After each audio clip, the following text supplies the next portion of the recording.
saat sendiri. Bahkan yang dahsyatnya lagi itu Umar bin Khattab. Umar bin Khattab kalau lagi berjemaah, kalau lagi rame-rame, dia banyak santai orangnya keras. Tapi kalau di kamarnya dia menangis sepertiga malam, itu sampai air matanya basah ke jenggotnya. Jadi Umar bin Khattab itu dia siangnya ceria, tapi malamnya dia menangis meminta kepada Allah Azza wa Jalla. Itu karakter Umar bin Khattab. Jadi ibu-ibu kalau ada lihat orang suka bercanda, orang bergurau, orang siangnya santai, belum tentu dia itu orang-orang yang kadang-kadang saat sendiri bisa jadi dia menyembunyikan ketaatannya. Nah, itulah adalah salah satunya adalah Umar bin Khattab radhiyallahu anha.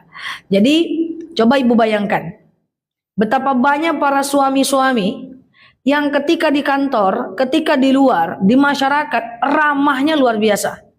Jadi apapun yang disuruh, dia tetap mau kerjakan.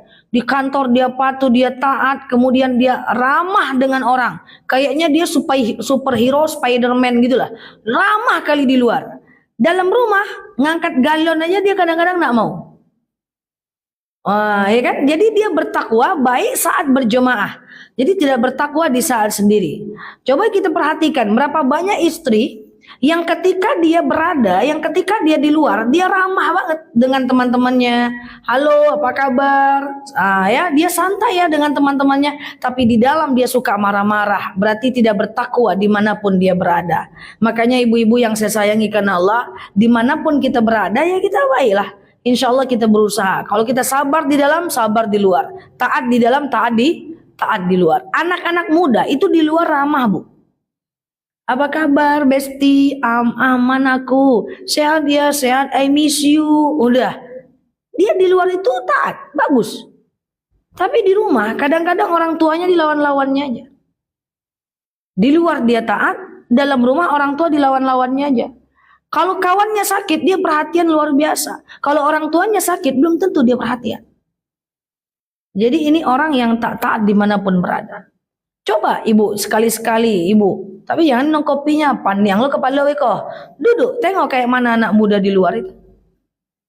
Ramah sama temannya. Kamu sakit, kok nggak ngomong sih? Aku kan risau. Orang tuanya sakit, dia lewat aja. Lewat dia ke dapur, lewat dia main HP, dia Mobile Legend dia. Nah ini problem sebenarnya. Baru sakit kuku sedikit, kenapa kuku kamu kok nggak ngomong sama aku? Shalalalala. Orang tuanya lah menggigil-gigil, dia santai aja. Nggak ada pekanya sama sekali. Nah ini dia bertakwa, baik di luar aja, di dalam belum tentu. Saya sudah banyak dapat fakta. Orang tua teman bilang, Nel, tolonglah ditegur tuh teman kamu itu. Kenapa Pak? Dia baik-baik aja kok. Teman saya tuh baik-baik aja. Saya lihat baik-baik aja. Ternyata di rumah macam tsunami orang tuanya dibuatnya. Padahal di luar dia ramah. Ya, ini gimana nih ceritanya nih? Akhirnya saya bilang, kamu ini di luar ramahnya luar biasa. Cipika, cipiki, calalala, apa kabar, soulmate, my best friend. Di dalam rumah orang tuanya dilawan-lawannya aja. Nah terus dia pengen jadi anak sukses hebat, mana bisa? Nggak bisa. Ridallah ridal walidain, sohtallah sohtil walidain. Ya ridho Allah bergantung kepada ridho orang tua, murka Allah bergantung kepada murkanya orang tua. Na'udzubillah min zalik. Makanya ibu-ibu yang saya sayangi karena Allah itu pesan buat anak-anak. Kalau pesan buat ibu-ibu apa? Segimanapun anak kita, tetap paksakan diri ridhoi mereka ya. Nah, apapun kondisi mereka, paksakan diri ridhoi mereka. Ya, anggap mereka itu amanah, anggap mereka hamba Allah yang belum dapat hidayah. Suatu ketika Allah akan berikan hidayah dan semoga jauh lebih taat dibanding kita. Insya Allah. Nggak boleh ngomong yang aneh-aneh. Angkol bentuk iko ang nggak jadi orang ang doh. Nggak jadi orang, kok jadi hantu ya kok. Kau kalau kayak gini kau takkan nikah, kau nggak ada orang mau sama kau. Betulan nanti tak nikah dia kacau kita. Kau kalau kayak gini kau ndak jadi orang, kau patutlah ditarik sini terbang dia sana, tarik sana terbang di sini macam hantu. Karena kita yang tidak ridho. Jadi saya selalu bilang kepada ibu-ibu sih, apapun kondisi anak kita tetap ridhoi mereka. Karena kenapa? Karena kadang-kadang Allah berikan dia ujian untuk kita. Tapi ada satu hal yang kita tidak boleh lupa. Apa itu? Wala taqnatu mir rahmatillah. Tak boleh putus asa dengan rahmat Allah. Orang yang putus asa hanyalah orang-orang kafir saja. Oke, yuk ibu-ibu sama-sama, apa yang kita tampakkan di masyarakat, gitulah kita di dalam rumah. Apa yang kita tampakkan di luar, itulah karakter yang kita sebenarnya. Artinya apa? Bertakwalah kepada Allah dimanapun kita berada. Mau di minimarket, di pasar, di selangkah keluar rumah, tutuplah aurat. Kenapa? Bertakwa dimanapun kita berada. Insya Allah. Ustazah nih teorinya mah gampang. Saya tidak ada bilang mudah. Susah, tapi bukan berarti kita nggak bisa. Oke, itu yang pertama. Yang kedua, hadis itu dilanjutkan dengan kalimat wa asbi'i sayyi'atal hasanata tamhuha, dan ganti setiap keburukan dengan kebaikan. Saya ulangi, gantilah setiap keburukan dengan kebaikan.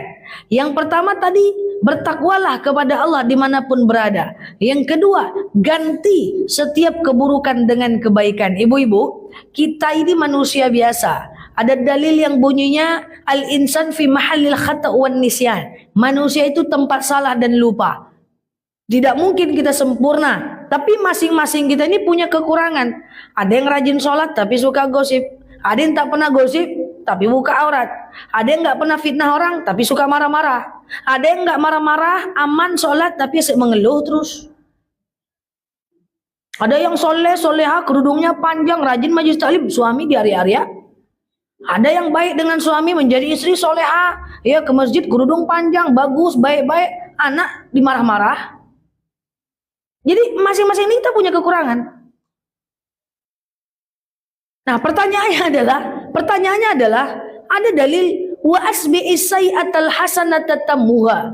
Ganti setiap keburukan kita itu dengan kebaikan. Nanti nyampe rumah ibu ambil kertas. Ibu ambil pena. Ibu catat apa kekurangan kita, apa kesalahan kita. Satu, suka maria-aria suami misalnya.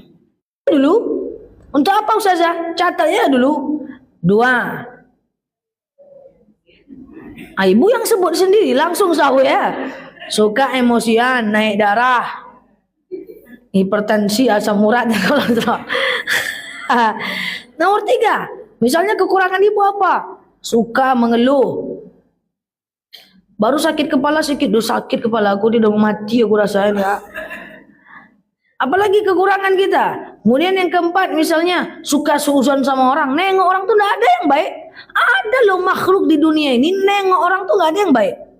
Saya bingung lihat orang-orang kayak gitu ya. Saya pernah sampaikan sama beliau ya, sama teman-teman itu ya. Saya cerita sama ibu-ibu. Saya memuji seseorang, memuji itu kan bagus, memuji itu harus. Karena akan jadi energi positif bagi kita. Tengoklah ibu tuh, dia mapan loh, dermawan. Apa katanya? Antu iyonya mapan, dek kayo, coba miskin. Itu iyonya dermawan, dek kayo, coba miskin. Katanya. Bayangkan tuh. Itu ada orang kaya, rajin sedekah. Apa katanya? Tentu ya, dia rajin sedekah, orang dia kaya kok. Coba. Nggak ada orang yang baik di mata dia. Dan orang kayak gini ada, makhluk kayak gini nih ada. Semoga panjang umur orang macam ini nih. Mau kita apain ini? Ya, kita lagi memuji. Saya punya teman dulu waktu jadi remaja masjid, nakalnya luar biasa. Saya punya teman yang nakalnya luar biasa, Bu. Dan saya mengalami kenakalannya itu, Bu. Disembunyikannya sendal saya 2 hari 2 malam, Bu. Dia bercandanya menyembunyikan sendal itu bukan 2 jam, 2 hari 2 malam. Udah terbeli sama kita sendal baru, apa kata dia? Ini sendal kamu, kata dia. Jadi nakalnya luar biasa. Tapi rupanya dia dapat beasiswa S1 di UIN, dapat beasiswa S2 di Turki, lalu kemudian dia jadi dosen UIN. Lalu saya bilang sama teman saya, woi, ingat nggak kalian orang yang kemarin nakal namanya ini, kawan-kawan remaja masjid? Iya, woi sekarang jadi dosen loh, mantap loh, beasiswa loh dia di Turki. Apa katanya? Entah pakai orang dalam tuh tenda. Ada ya, bayangkan sama ibu, orang yang tadinya nakal jadi orang sukses. Saya kan senang. Saya ceritakan sama teman yang lain. Oh, palingan pakai orang dalam, cobalah tuh. Jadi ada orang-orang tuh yang nggak pernah nengok orang tuh baik. Ada makhluk kayak gitu tuh, ada makhluk entah siapa. Makanya wajar kalau ada orang yang mengeluh sama saya. Ustazah, saya beli mobil baru. Saya turunkan kaca, saya sapa dia, dikiranya pamer muka. Saya tutup kaca, dikiranya sombong betul, ndak nyapa.